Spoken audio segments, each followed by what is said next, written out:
Hello students, how are you? I am doctor Alka Pathak. बच्चों में योग विषय को लेकर आपके समक्ष प्रस्तुत हो रही हूँ।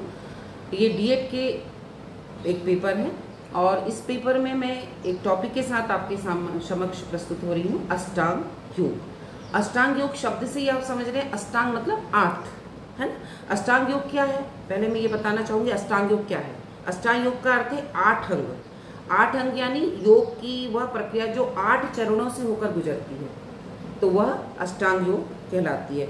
इस 8 अंगों का उद्देश्य क्या होता है? व्यक्ति को आत्म साक्षात्कार और मोक्ष की ओर ले जाना। इसका अर्थ होता है कि हम आत्म साक्षात्कार 8 अंगों से होकर गुजरते हैं तो हमें आत्म साक्षात्कार होता है और हम मोक्ष की ओर इसको ले जाते हैं। तो ये इसका मीनिंग हुआ कि अष्टांग योग क्या होता है। अब अष्टांग योग के जो अंग होते हैं उसके बारे में मैं आपको बताती हूँ कि अष्टांग योग क्या होता है। तो अष्टांग योग के जो 8 अंग हैं, पहले उनके बारे में बताऊंगी, फिर शॉर्ट में इसको डिस्क्रिप्शन दूंगी आपको कि शॉर्ट में उसको क्या बोलते हैं। तो अष्टांग योग के पहले नाम बताती हूँ आपको। यम, नियम, आसन, प्राणायाम, प्रत्याहार, धारणा, ध्यान और समाधि, ये कौन से 8 अंग हैं? इन 8 अंग में से हमको होकर गुजरना होता है। तो यम का मतलब क्या होता है बच्चों? यम का मतलब होता है, आपने गांधी जी की 4 बातें या 5 बातें सुनी होगी, सत्य, अहिंसा, अपव्यय, ब्रह्मचर्य और अस्तेय। तो ये चीज़ यम में आती है। यम का मतलब क्या होता है? बुरे काम छोड़ना और अच्छे काम की ओर अपने को लगाना, ये होता है यम। तो ये एक अष्टांग योग है बच्चों। नियम क्या होता है? नियम का मतलब होता है कि हम नियमावली के द्वारा, हम नियम से डिसिप्लिन में रहना, नियमानुसार रहना, जैसे संतोष रखना या तप करना या स्वाध्याय करना, मतलब अपने जीवन को, अपने समय को सदुपयोग में लगाना नियमानुसार। तीसरा है आसन। आसन का मतलब क्या होता है बच्चों? आसन मीन्स शरीर को जो स्थिर रखना, शरीर को स्वस्थ रखना। आसन का मतलब होता है शरीर को स्वस्थ रखना। आप शरीर को स्वस्थ कैसे रखेंगे अपन?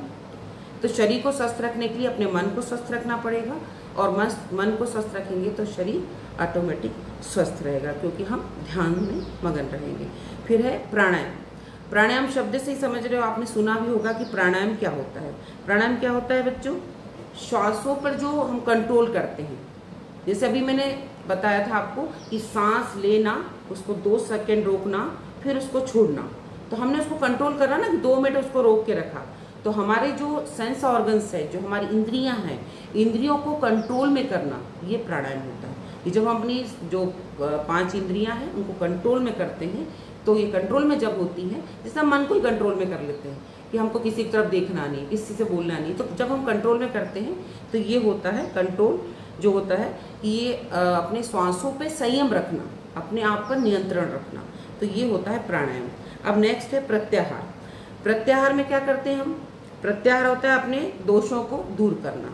तो दोषों को दूर करना, हमारे अंदर जो विकार होते हैं, विकार आंतरिक भी हो सकते हैं, बाह्य भी हो सकते हैं, तो हमारे विकारों को, जैसे इंद्रिय संबंधी विकार भी हो सकते हैं, मन संबंधी विकार भी हो सकते हैं, इन सब विकारों को बाहर निकालना। फिर है धारणा। धारणा क्या होता है बच्चों?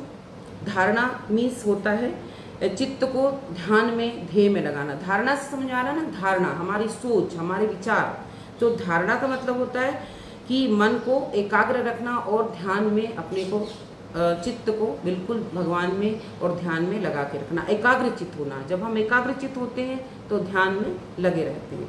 ध्यान के बाद होता है धारणा की हम बात करते हैं। धारणा, धारणा से मतलब होता है हमारा चित्त को एकाग्रचित होकर ध्यान में लगाना। तो ध्यान में जब लगाते हैं हम, तो हम कंसंट्रेशन रहता है, हमारी एकाग्रता रहती है, चित्त एक स्थिर रहता है, हम एकाग्रचित होकर किसी चीज को मनन करते हैं। तो ये हमारा होता है धारणा। फिर धारणा के बाद लास्ट है बच्चों समाधि। समाधि का मतलब क्या होता है? जो स्थिर हो जाए, जो खत्म हो जाए। जैसे ध्यान की चरम अवस्था होती है, ध्यान जब हम करते हैं बिल्कुल कंसंट्रेशन बैठ रहते, साधु संत आपने देखा होगा।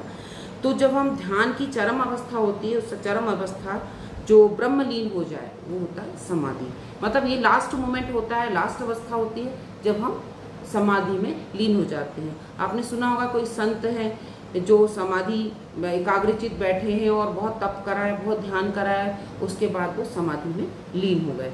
तो बच्चों, मैंने आज आपसे अष्टांग योग के बारे में चर्चा करी कि 8 जो द्वार हैं उससे होकर हमको कैसे गुजरना होता है। आज के लिए इतना ही। Thank you so much.